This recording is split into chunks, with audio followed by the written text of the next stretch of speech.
Driftwood Bay, Oregon. A town built sideways into a cliff. Houses stacked up the hillside like they were still deciding whether to trust the ocean below them. Population 2,100, though half of that number left every winter for warmer work and came back every spring smelling like diesel and homesickness. It was the kind of town that measured its days by the foghorn, one long, low note every 90 seconds from the lighthouse at Cormorant Point. A sound so constant that newcomers complained about it for exactly 1 week and then, without exception, stopped being able to sleep without it. Fog was supposed to come at dusk. That was the rule, unspoken but absolute, the way tide tables are absolute. You didn't need a professional to tell you the ocean breathed in through Driftwood Bay's narrow mouth every evening around 6 and breathed out again by 10. Everybody built their lives around that rhythm without ever consciously thinking about it, the way you don't think about your own heartbeat until, one day, it does something it has never done before. On the second Friday of September 1991, the fog came at 2:14 in the afternoon. It didn't roll in. That was the first wrong thing. Fog in Driftwood Bay rolled, slow, grey, unhurried, visible for a full 20 minutes before it swallowed the harbour. This fog simply was, all at once, a wall of white that stood up out of the water like something had exhaled it in a single breath. Thick enough that the ferry captain, 300 yards from the dock, lost sight of the dock entirely and had to idle his engine and wait, heart hammering for reasons he couldn't articulate, until it thinned enough to see the pilings again. 11-year-old Eli Okafor was chasing the family dog, a scruffy, elderly beagle named Compass, who had bolted off the porch after a raccoon at the exact wrong moment in history, down the switchback trail toward the tide pools below Cormorant Point. His sister Mara, 15, watching from the porch with a half-eaten sandwich in one hand, hollered after him to come back, that the fog looked weird today, that Mom would kill them both if they went past the rope line near the point. Eli didn't hear her. Or he heard her and didn't listen, which, if you'd asked him afterward, would have been the more honest answer. He was 11. Dogs mattered more than fog. He caught up to Compass at the edge of the tide pools, scooped the dog up mid-bark and turned around to head home, and found that the trail behind him was gone. Not hidden, not obscured. Gone, replaced by an unbroken sheet of white that had no visible edge, no gap, no direction that looked more like home than any other. The foghorn, which should have sounded 90 seconds after the last blast, did not sound again. And somewhere in the white, close enough that Eli would swear until the day he died he could feel warm breath on the back of his neck, a voice that was not quite a voice. Layered, patient, curious in a way that made his stomach drop through the tide pool rocks beneath his sneakers, said something that sounded, in a language Eli didn't know he could understand, uncomfortably close to, "Show us what you're afraid of." Mara Okafor ran down that switchback trail so fast she tore her jeans on a blackberry bramble and didn't notice until hours later, when the adrenaline finally let go of her long enough to feel the sting. "Eli!" Her voice cracked on the second syllable, swallowed almost instantly by fog that muffled sound the way a hand muffles a scream. Not silencing it, just making it small, contained, private, like the whole world had shrunk down to the 3 feet of visibility in front of her face. "Eli!" Nothing answered, not even an echo. Fog doesn't usually eat echoes. This fog did. By the time she reached the tide pools, stumbling over rocks she knew by heart and somehow still couldn't navigate, the fog had begun, reluctantly, unnaturally, to thin, retreating back toward the water the way it should have 20 minutes earlier, if any of this made sense, which it did not. Her brother's sneaker prints stopped dead in the wet sand at the pool's edge. No drag marks, no sign of a struggle, no second set of footprints leading away. Compass. The beagle was sitting alone at the water's edge, shivering, staring out at the horizon and refusing, for the rest of his long life, to ever again bark at a raccoon. Eli Okafor was not there. Agnes Calloway had kept the light at Cormorant Point for 31 years, ever since the Coast Guard automated most of the West Coast's lighthouses and decided, out of either budget constraints or a rare flash of bureaucratic mercy, to leave Driftwood Bays under human care.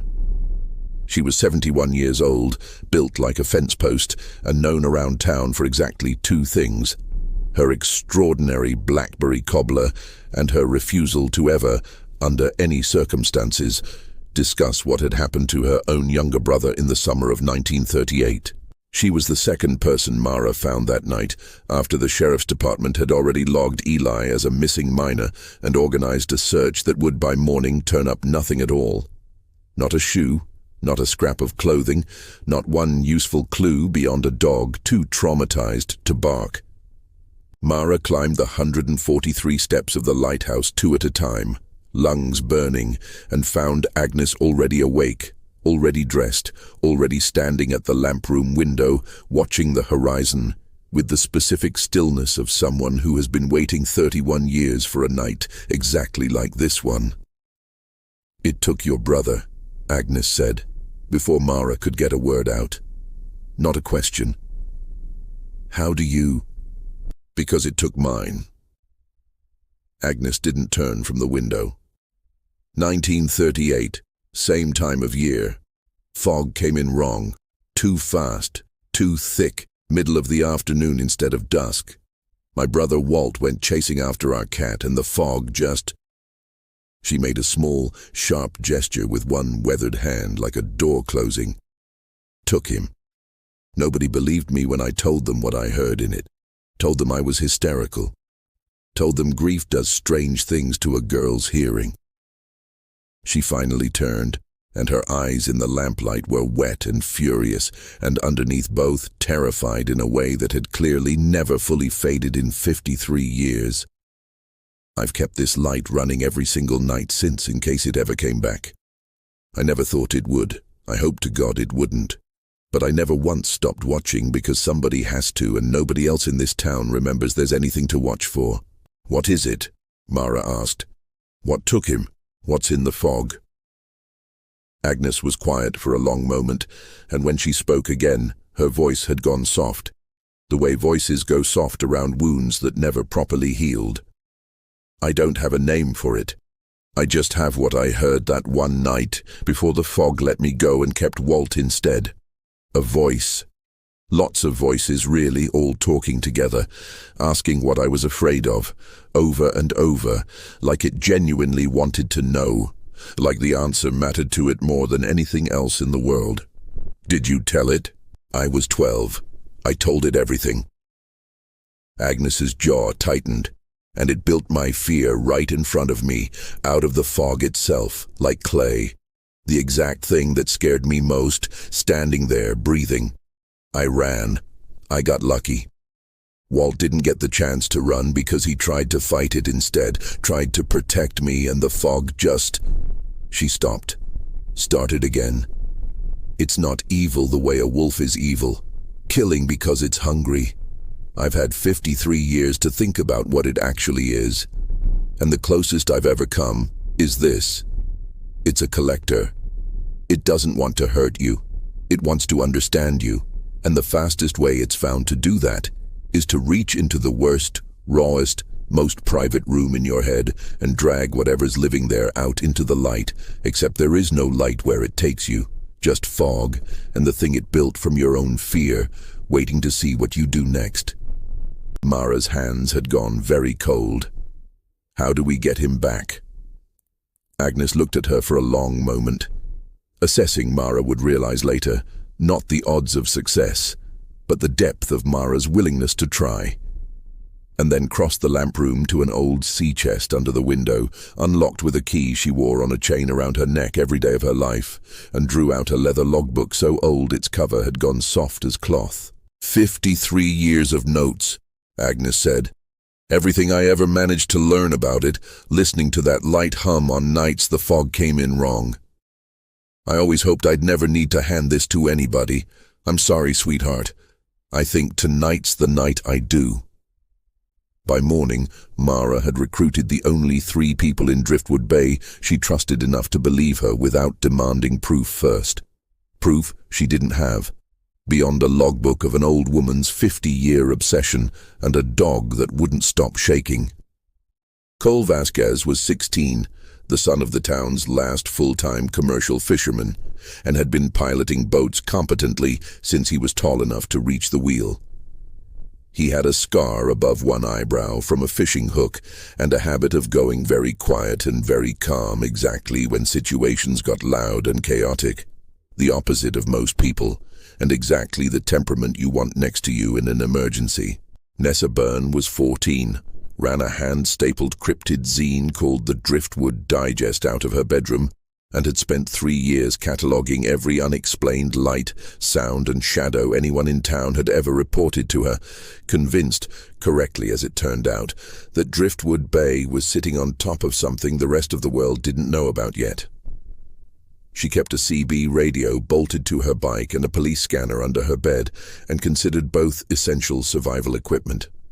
Tobias Reyes, Big T to everyone, including his own grandmother, was 15, 6'1", built like a fishing shed, and possessed the gentlest disposition of anyone in the 9th grade, which he balanced against being, by a significant margin, the strongest kid Driftwood Bay High had produced in a decade.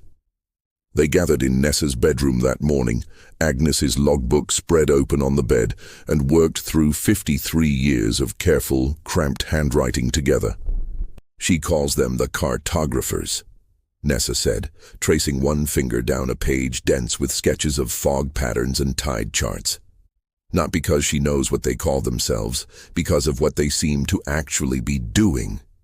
She flipped to a later page, one covered in Agnes's diagrams of the fog's advance across 5 separate documented incidents spanning half a century.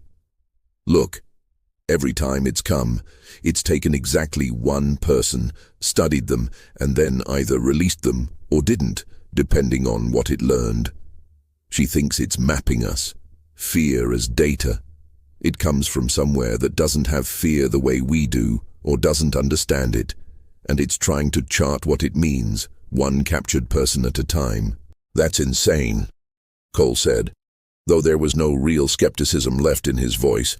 He'd seen the tide pools himself that morning, the footprints stopping dead in the sand, and insane had stopped being a useful category of explanation sometime around then. "It's insane, and it's also the only theory that fits," Nessa said.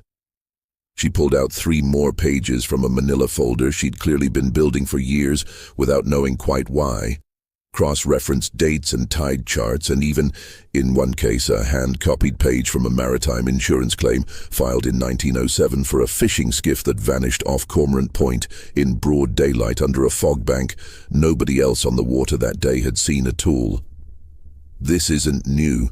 This has been happening on and off since before this town even had a proper harbor. Nobody ever put it together because nobody ever survives long enough to compare notes, and the ones who do, like Hollis, like Agnes, mostly just want to forget and move on. Can't blame them, but it means 50, 60 years of pattern just sitting there waiting for somebody stubborn enough to actually read it end to end. Look at Incident 3, 1962, a fisherman named Hollis Bramwell. Taken same way, fog came in fast and wrong. He came back 4 days later, wouldn't talk about where he'd been, moved to Astoria within the year and never set foot in Driftwood Bay again. But before he left, he told my grandmother one thing, and she wrote it down, and Agnes copied it into this book." Nessa tapped the page. He said, quote, "It built the thing I was scared of, and it just watched, didn't attack, just watched. Like it was waiting for me to explain something to it that I didn't have words for." Big T, who had been quiet through most of this, cleared his throat. "So, what happens if you don't come back?" Nobody answered that directly, because the answer, as far as Agnes's logbook could tell them, was nobody knew, because nobody who hadn't come back had ever been able to say, except, perhaps, for the fact that the fog had returned again 31 years after the last confirmed incident at 2:14 in the afternoon instead of dusk. "Faster and hungrier," Agnes said, than she'd ever recorded it moving before. As if something about its patience had finally, after decades of careful data collection, started running out. The plan they built over the next 36 hours was, by any sane adult's assessment, a catastrophically bad idea. Which was precisely why none of them told a single adult about it, including Agnes, who they suspected correctly would have chained herself to the lighthouse door before letting 4 teenagers sail out into a fog bank that had already swallowed one member of their generation. Agnes's logbook held one detail that mattered more than any other. The fog, in every recorded incident, retreated fastest and thinnest in the direct beam of the Cormorant Point light. Not because the cartographers feared light itself, Agnes theorized, but because the lighthouse's specific rotating pattern, 90 seconds per revolution, matched almost exactly the rhythm of the foghorn blast that had, for over a century, been the one constant, unbroken signal broadcasting out of Driftwood Bay into open water. It was noise the fog had learned to route around instinctively, the way a river routes around a stone worn smooth over centuries, and Agnes believed, though she'd never had the resources or the courage to test it properly, that if you disrupted that rhythm, desynchronized the light from its expected pattern, you could open a gap in the fog wide enough to see, and possibly wide enough to walk through on purpose, in the direction the cartographers didn't want you looking. That's a theory built on 50 years of watching a light spin, Cole said, not unkindly, as they laid the plan out across Nessa's bedroom floor using a hand-drawn harbor map and a salt-stained compass. It's not exactly peer-reviewed. You got a better one, Nessa shot back, and nobody did, so the plan stood. Step 1. Cole would take his father's smaller trawler, the Kestrel, out past the harbor mouth at dusk, close enough to the fog line to be useful, far enough to retreat if things went wrong fast. Step 2. Big T and Mara would climb to the lamp room with Agnes and manually break the light's rotation rhythm at the moment the fog reached its thickest, holding the beam locked in one direction instead of sweeping, a maneuver the automated backup system was never designed to allow, which meant someone would have to physically hold the mechanism off its gears, by hand, for as long as it took. Step 3. Nessa, wired into both the boat's radio and a second CB rig lashed to the lighthouse railing, would broadcast continuously on every open channel, filling the silence the fog usually swallowed with sound. The cartographers, according to 53 years of Agnes's careful notes, seemed unable to simply erase the way they erased footsteps and echoes and screams. "What do I even broadcast?" Nessa asked. Agnes, who had insisted on being included in the plan the moment she understood it was happening, whether she blessed it or not, answered without hesitation.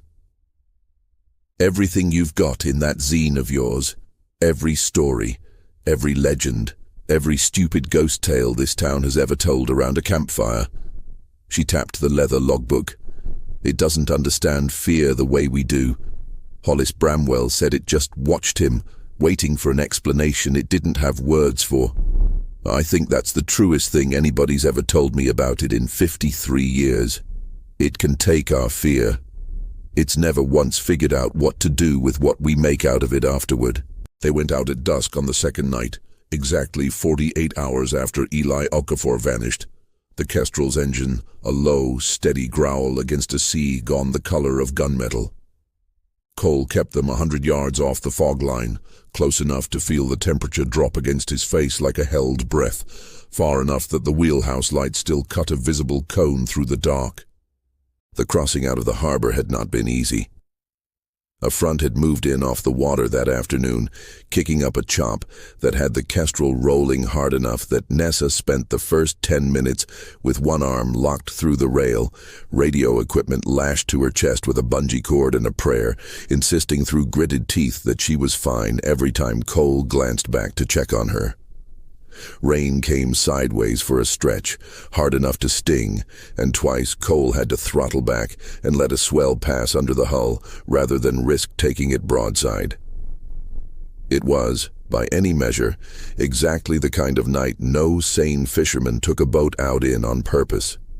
which was precisely why nobody at the harbor had noticed three teenagers slip the Kestrel's lines an hour before the Coast Guard would ordinarily have flagged the weather and shut the whole bay down to small craft. "If my dad finds out I took her out in this," Cole muttered, more to himself than anyone, hands steady on the wheel despite the words, "he's gonna ground me until I'm 40.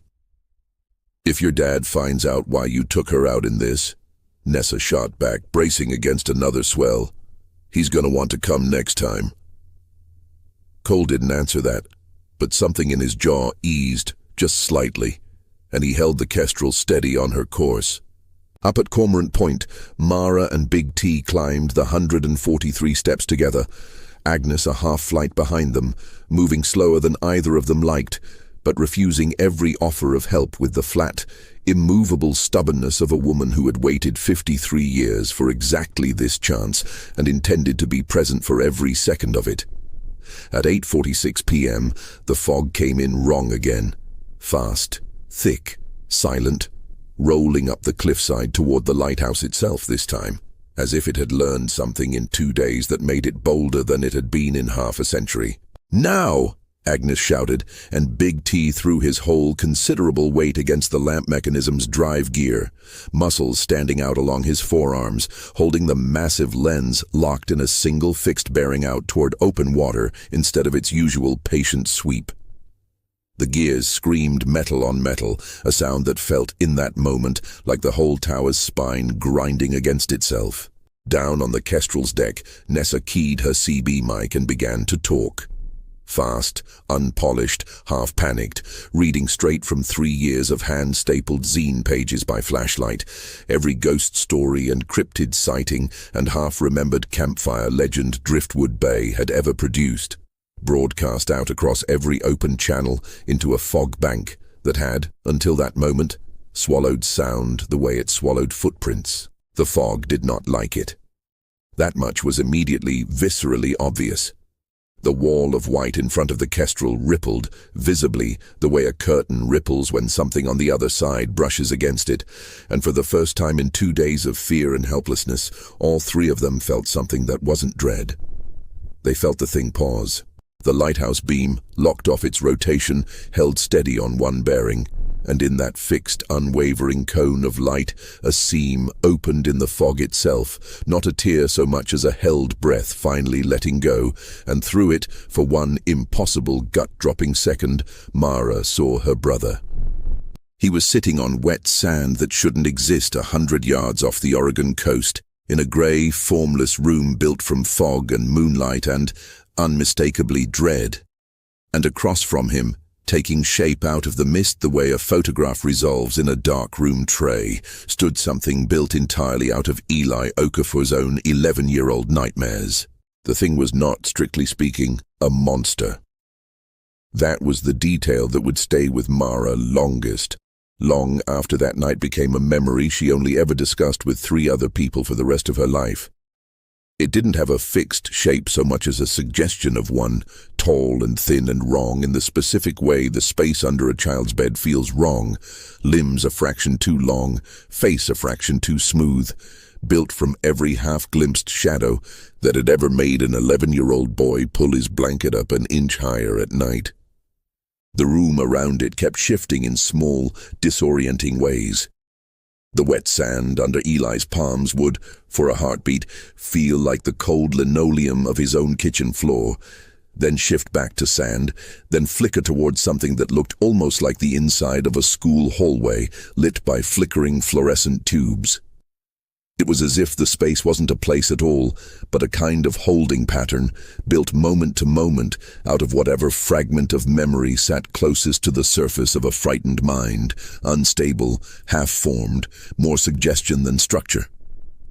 Evidence, Mara would realize much later, that whatever had built it had never actually needed permanence before. Nobody had ever stayed long enough or fought hard enough to test whether it could hold together under pressure. It was not attacking Eli. It was simply standing there, patient, curious, waiting. The way Agnes had described, the way Hollis Bramwell had described 30 years before her. For an explanation it didn't have the words to ask for directly. Eli. Mara's voice tore through the seam in the fog, and for a heartbeat, everything, the light thing, the fog, the whole wrong grey room, seemed to flicker, as if her voice were an intrusion the scene hadn't accounted for. Eli's head snapped up. Mara! I'm here. We're here. Just... She had no idea in that moment what came after just, so she said the only thing that felt true. Don't be scared of it alone, that's the trick. That's the whole trick. It wants you scared and by yourself. Don't give it that. Nessa, still broadcasting on the radio strapped to her chest, caught the thread before anyone else fully understood it. That's it, she said, half to herself, half into the mic, still talking, still filling the silence with every legend and story she had. It doesn't know what to do with fear once it stops being just fear. It's been watching people be afraid for 50 years, and it still doesn't understand what happens after, because nobody's ever gotten the chance to show it. Up in the lamp room, Big T's arms were shaking with the effort of holding the gear locked, sweat running down his face despite the cold, and Agnes stood beside him with one weathered hand pressed flat against the warm brass housing like she was holding a pulse. "Talk to it," Agnes said suddenly. Urgent, the 53-year-old grief in her voice cracking open into something closer to hope. "Whatever you're seeing down there, talk to the thing. Don't run. Walt ran. I ran. Neither of us ever tried just talking to it. On the boat, on the sand that shouldn't exist, in the fixed beam of a lighthouse, two people were holding open by main force.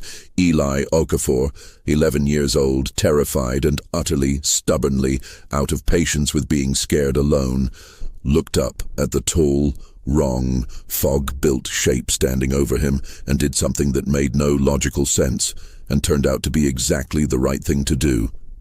He laughed. Not because it was funny, because Nessa's voice was pouring out of a static crackled radio somewhere close by, reading a genuinely terrible ghost story about a headless clam digger that Driftwood Bay's kids had been telling each other at sleepovers for 2 generations, complete with a bad Boston accent Nessa had clearly practiced, and it was, against every reasonable expectation of the moment, absurd.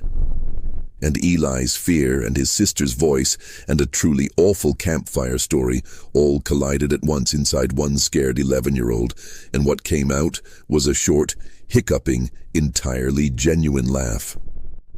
The fog-built thing recoiled like it had been struck. Here is the thing about fear that the cartographers, whatever they were, wherever they came from, however long they had drifted between worlds, harvesting the raw material of dread, had never once managed to properly chart in 53 years of patient, careful observation.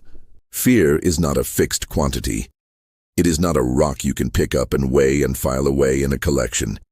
It is a living, unstable, endlessly transforming thing, and the moment you stop experiencing it alone, the moment somebody else's voice cuts through the dark, or a stupid story lands at exactly the wrong right moment, or a sister's laugh answers your own, it stops being simply fear and becomes something the cartographers had spent half a century failing to find a category for.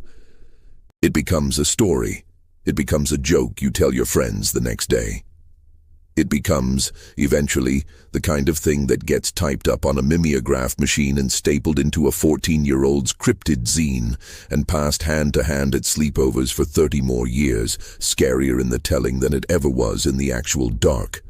Because that's what humans do with the things that frighten them. They don't just survive them, they use them. They turn them into something they can hand to somebody else, a warning and a gift at the same time. And every time that happens, the fear gets smaller and the story gets bigger, until eventually the thing that once stood over a child on wet sand in the dark is nothing but a shape in a cautionary tale told for laughs on a Friday night. The cartographers had never seen that happen. They took their samples and moved on, methodical, patient, incurious about anything past the moment of raw extraction, and in 53 years of watching Driftwood Bay from just beyond the fog line, not one of them had ever stuck around long enough to watch what a human being does with fear after. The fog-built thing standing over Eli Okafor flickered, its edges blurring like a photograph left too long in developing solution as Nessa's radio kept pouring story after story into the gap in the fog, and Mara's voice kept calling her brother's name, and Eli's laugh, thin, scared, real, kept refusing to stop. "It doesn't know what to do with this," Nessa said, breathless, flipping pages faster now, reading everything she had. "It's built to collect fear, not this, not what happens after." "Then give it more of it," Agnes said, and there was something fierce and young in her voice suddenly, 53 years of grief finally finding a use. "Give it everything, every story this town has ever told. Don't stop." Big T, arms burning, teeth gritted, held the lamp mechanism locked and steady, and somewhere on that impossible stretch of sand, the seam in the fog widened another foot, then another, as the light poured through unwavering, patient in its own mechanical way, refusing to look away. The cartographers, whatever else they were, had one weakness that 53 years of Agnes Calloway's careful, lonely observation had finally, on this particular night, been put to proper use uncovering. They were built for extraction, not confrontation, and extraction requires the subject to stay isolated, contained and quiet. A closed system, a single data point measured in silence. Every part of the plan that night existed to break that isolation, piece by piece, and the fog-built thing standing over Eli, a manifestation Mara understood now, not of some external monster, but of the cartographer's own extraction process, made momentarily visible. A physical shape given to the act of watching and taking, had no protocol for what happened when the isolation simply, stubbornly, refused to hold. "Eli, listen to me," Mara called through the widening seam, Cole easing the Kestrel as close to the fog line as he dared, engine idling low. "You don't have to fight it. You don't have to be brave by yourself. Just walk toward my voice. That's it. That's the whole plan." Eli scrambled up off the wet sand, Compass's absence a small, sharp ache he'd carry the rest of his life. The dog at least had made it home safe, and ran, not away from the fog-built thing, but simply past it, toward the widening cone of lighthouse beam, and the sound of his sister's voice, and the increasingly ridiculous saga of the headless clam digger still crackling out of Nessa's radio. The ground beneath him didn't behave the way ground should. Every stride felt like running through water that wasn't quite there, the wet sand pulling at his sneakers a half-second longer than it ought to, the whole grey room stretching and compressing around him like it was reluctant to let its dimensions be crossed so easily. Somewhere behind him, he heard the fog-built thing's approximation of a voice, not angry exactly, more confused, a low, questioning hum that pitched up and up as the distance between them grew, as though it genuinely could not process why the subject of its patient observation was choosing, of all possible responses, to simply leave. Out on the Kestrel, Cole fought the wheel against a swell that shoved the bow hard to starboard just as the fog line tore open in front of him, and for one heart-stopping second, the boat's hull scraped something below the waterline that might have been a rock or might have been nothing at all, and he corrected course on instinct alone, both hands white-knuckled, refusing to look away from the widening gap, even as rain lashed sideways across the windshield.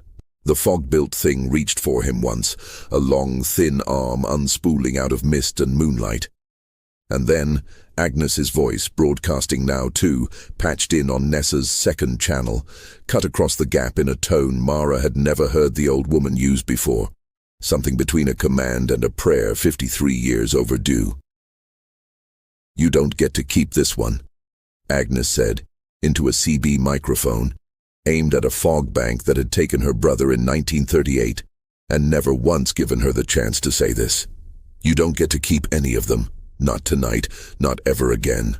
Whether the cartographers understood English, or understood grief, or understood anything at all beyond the raw data of fear itself, no one would ever know for certain.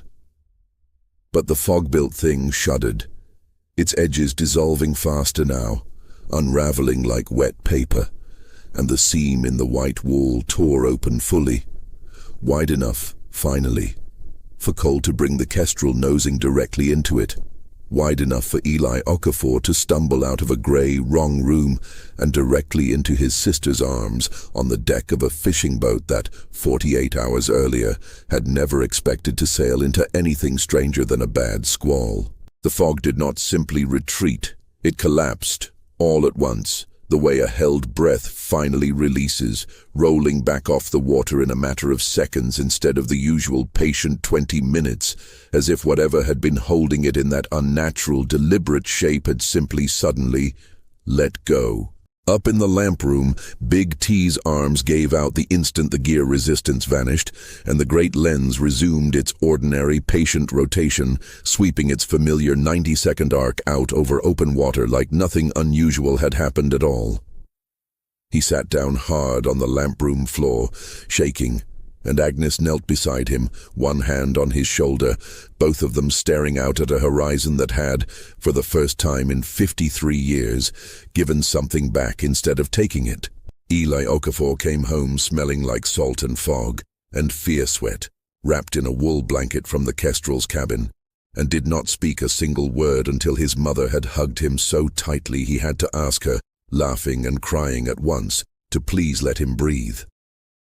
Officially, Driftwood Bay's story was that a boy had wandered off during an unusually thick fog bank, gotten disoriented near the tide pools, and been found safe 2 days later by a local fishing boat that happened to be out checking crab pots. Embarrassing, mildly newsworthy, and, as far as the Driftwood Bay Beacon was concerned, entirely explicable. Sheriff's Department filed it that way. Nobody in an official capacity ever asked hard enough to hear a different version. The harbour master did note in his logbook that the kestrel had gone out in weather he wouldn't have cleared himself, and that its running lights had been off for a stretch nobody could quite account for. But he also knew Cole Vasquez's family well enough to let the matter drop, the way small towns sometimes do when the outcome turns out fine, and asking more questions would only complicate a happy ending nobody particularly wanted complicated. Unofficially, 5 people, 4 teenagers and one 71-year-old lighthouse keeper who had waited half a century for exactly this outcome, knew precisely what had happened in the gap between 2 heartbeats of fog, and they kept the knowledge the way you keep the good kind of secret. Carefully, quietly, and with an unbreakable thread running between all of them for the rest of their lives. Agnes Calloway kept the light at Cormorant Point for another 6 years before finally, reluctantly, agreeing to retire. Though she trained her replacement personally and made absolutely sure the new keeper understood exactly what to do if the fog ever again arrived at the wrong hour, thick and fast and hungry. She gave Nessa the old leather logbook the week she retired, on the condition that the Driftwood Digest keep adding to it, one careful entry at a time, so that 53 years of lonely vigilance would never again have to start from nothing. Nessa Burns' zine, in the years that followed, developed a small but devoted following well beyond Driftwood Bay. Cryptid enthusiasts and paranormal hobbyists who had no idea the headless clam digger story they loved had once, for one impossible night, been broadcast into an open fog bank as a genuine act of rescue. She never told them. Some stories only work if the people reading them think they're just stories. She kept publishing on and off for the rest of her life, and the very last issue she ever put together, decades later, long after staple-bound zines had given way to something closer to a modest little website, ended with a single unattributed line that only 4 other people alive would ever fully understand. Some fog is worth walking into if you don't have to walk in alone. Cole Vasquez took over his father's boat 2 years later, and never once, in a long career on the water, sailed past Cormorant Point without glancing toward the lighthouse and offering it a small, private nod, the kind of gesture you make toward something that once helped save your life and will never know it happened. He named his own boat, years later, the Second Chance, and told anyone who asked it was just a name he liked the sound of. Big T. Reyes went on to coach youth wrestling at Driftwood Bay High, and there is exactly one story his students have heard 100 times and never once believed completely. About the night Coach Reyes held a jammed gear open with his bare hands for 11 straight minutes to keep a light shining steady out over the water. He tells it like a joke every time. He has never once corrected anyone who assumes he's exaggerating. His forearms, though, tell a different story to anyone who ever shakes his hand and notices the old rope burn scars that never quite faded. Souvenirs of 11 minutes he wouldn't trade for anything. And Mara Okafor, who grew up eventually into a marine biologist working the very waters that had once tried to take her brother, still keeps one habit from that September in 1991 that she has never quite been able to shake. On foggy nights, whatever coast she happens to be working, she leaves a radio on low in the next room, tuned to any open channel, playing anything at all, music, weather reports, some late-night call-in show arguing about high school football. Not because she's still afraid, because somewhere, half a lifetime ago, she learned exactly what a little bit of noise can do to something that feeds on silence, and old lessons like that don't ever really let go. Eli Okafor, for his part, grew into an ordinary man doing an ordinary job in a town 2 hours inland, about as far from open water as Oregon geography allowed, and nobody who met him as an adult would ever have guessed that as a boy he'd once laughed in the face of something that had been quietly harvesting fear from Driftwood Bay for longer than anyone could properly measure. He kept exactly one memento from that night.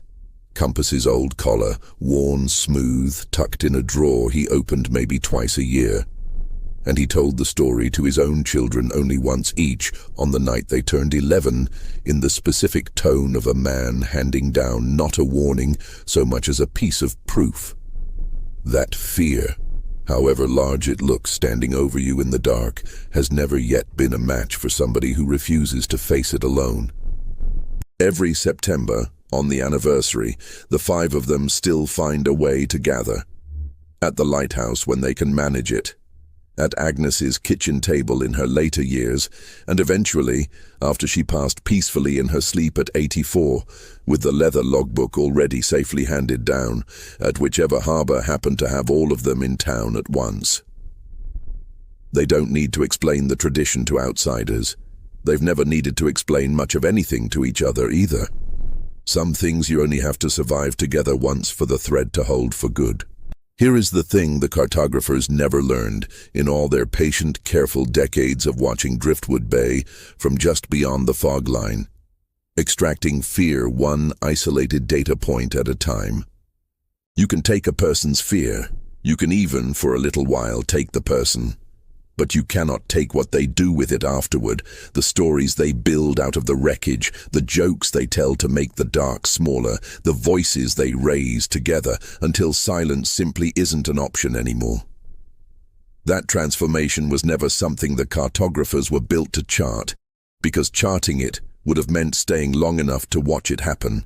And staying was never something they were built for either. Humans, it turns out, are. Driftwood Bay, Oregon. Population 2,100, plus however many more decided some year or another to come home for good. Home to a foghorn that still sounds every 90 seconds without fail, a lighthouse light that has never once since that September needed to be held open by hand again.